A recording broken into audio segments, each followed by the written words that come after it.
You have requested some information on a roadmap for stage 3. So thank you for reaching out. If I haven't met you before, I'm Dr. Melissa Raymond. I'm a holistic eczema and allergy coach, and I have worked with parents of kids with eczema, allergies, and asthma, as well as adults with eczema, allergies, and asthma, or topical steroid withdrawal to help them really reduce inflammation and reduce symptoms long term.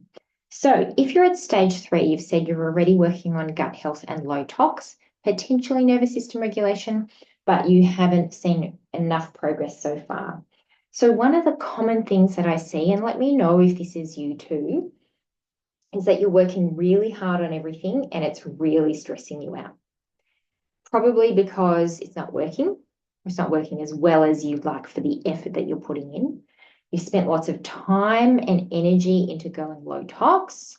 You're forever on forums looking at information on how to reduce chemicals in your home, and you've sort of overhauled the food that you're eating and the cookware that you're using and all of those things.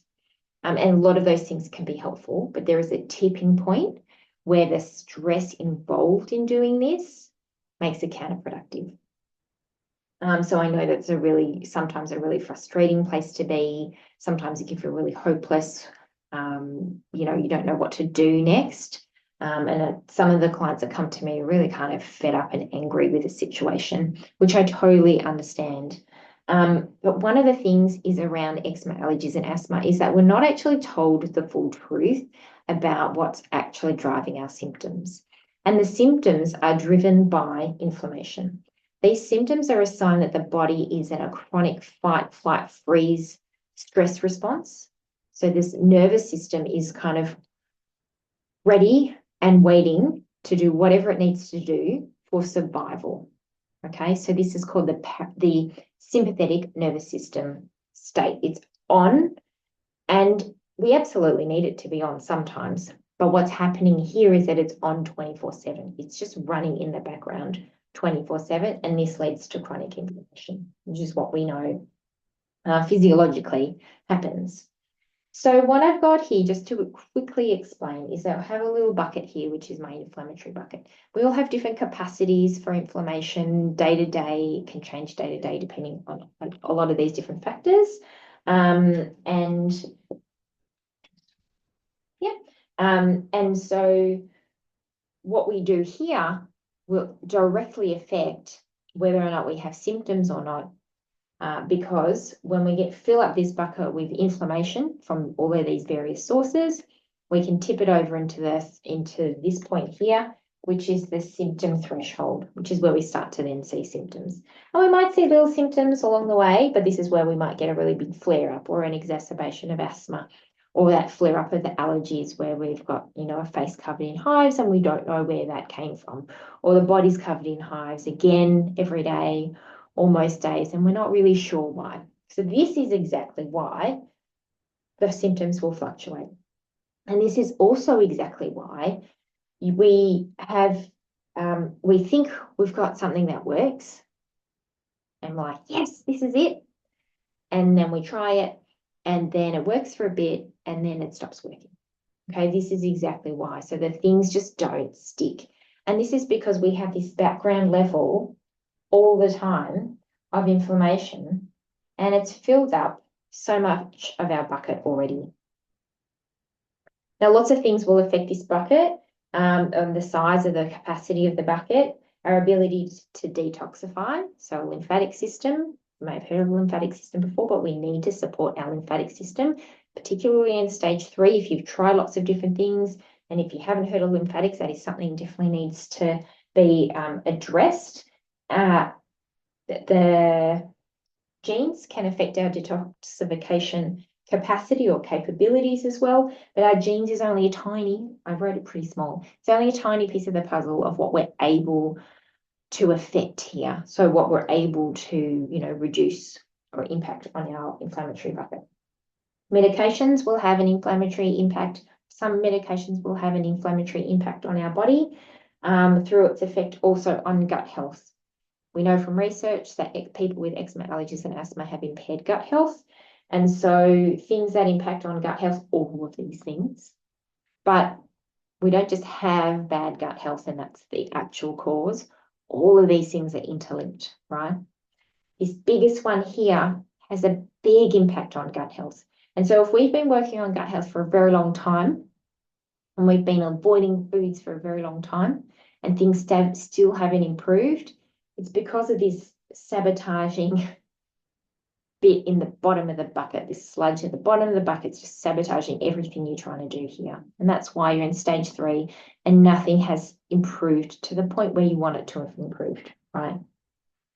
So sleep will in fact impact on gut health. Food, what we eat, what we drink, our water, if it's chlorinated water, that will impact on gut health. The biggest thing here though, because the gut is linked to our brain with the vagus nerve, which is the opposite of our sympathetic nervous system. Our vagus nerve plays a big role in our parasympathetic nervous system. This is our state of resting and digesting and healing. So if we are in this inflammatory state, in this fight or flight survival mode, our body does not and cannot prioritize healing at all. Its priority is survival and to run away from that tiger or fight that tiger or play dead from the tiger. But just like skin healing, immune system, not a priority at this point in time, okay? But when we are able to shift our bodies out of this sympathetic nervous system, this fight or flight inflammatory system, we can then come into a place of healing, and our bodies can heal. You've seen it. You've seen it before. You've seen it yourself get a cut on the hand and it heals, right? So don't underestimate that. So we've got food, hydration, drink. We've got our environment, chemicals, radiation, mold, all of these things I see in some of my clients. Mold plays a really big factor as well, but the biggest shift that you can do for mold as alongside remediation or getting out of that moldy environment is to work on this part here. And this is why I don't start with food or hydration or drink or anything like that. I don't overhaul what you're eating. I don't overhaul where you're living or your lifestyle or any of that. My approach is to get the biggest improvement by dealing with this and emptying this sludge out of your inflammatory bucket so that then you're no way near that symptom threshold, right? So radiation, one of the things, sleeping near a modem or having the baby monitor in your child's room, they're really high Wi-Fi radiation. Exercise absolutely plays a role in health, and it can help us detoxify and support our lymphatic system. Genes plays a little role, but not a great role in all of this. It plays a role in detoxification, of course, but here is the stress. So for stage 3,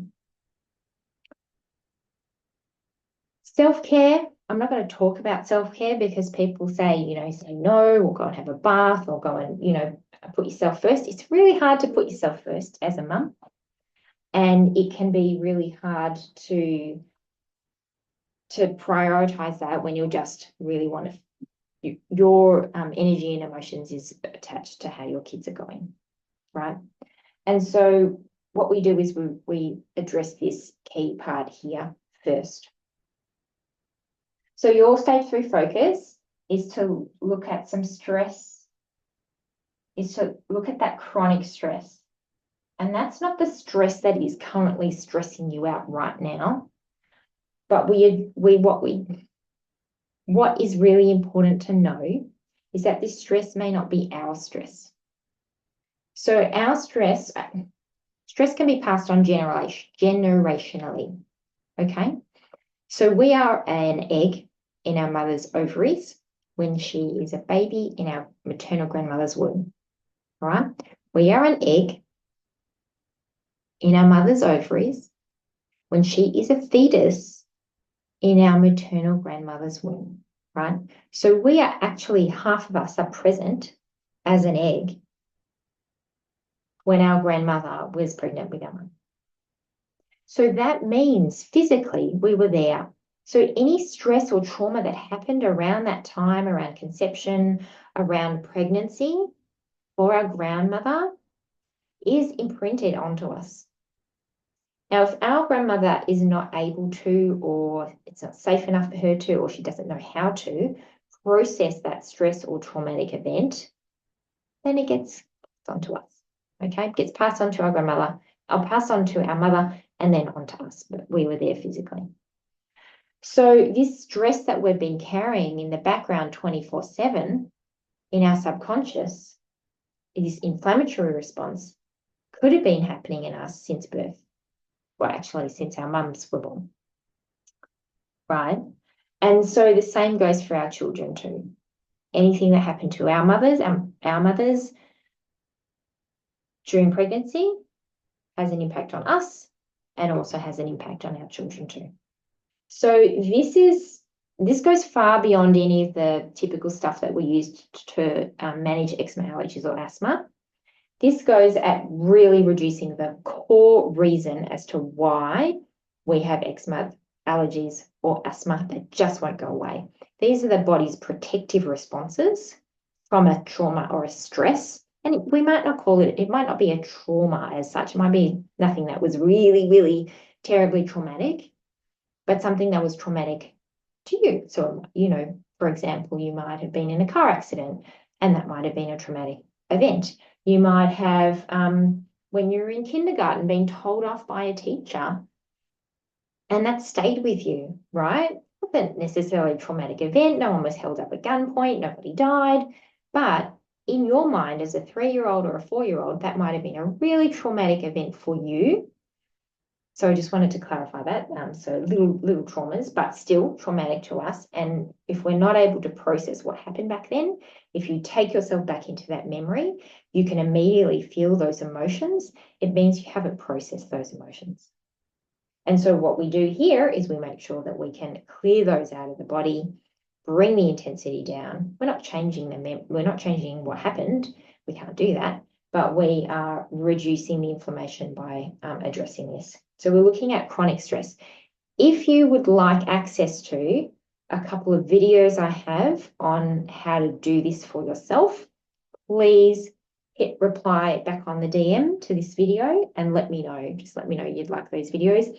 If you would like access to the Nourish and Heal Collective, where we do this removal of this, emptying of this inflammatory bucket 3 times a month, maybe 4 times a month. I'm just seeing what the process is now. But if you'd like access to that, where we do this as a group to reduce this stress, then reach out and just let me know that you'd like the Nourish and Heal Collective.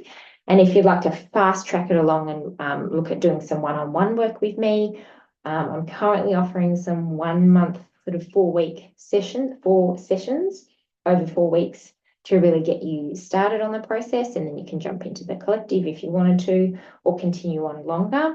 I only have a couple of spots available. I don't know how many spots I'll have available at the time of watching this, but please send me a message and let me know that you're interested in that, and then we can talk further about how I can best support you.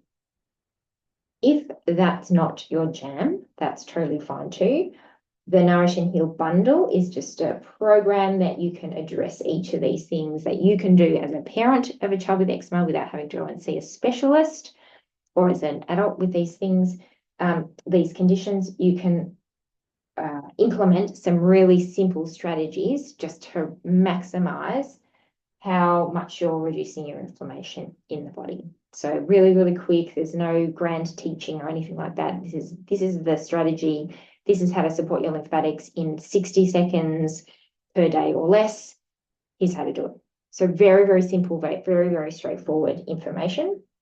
So there are just some options for you.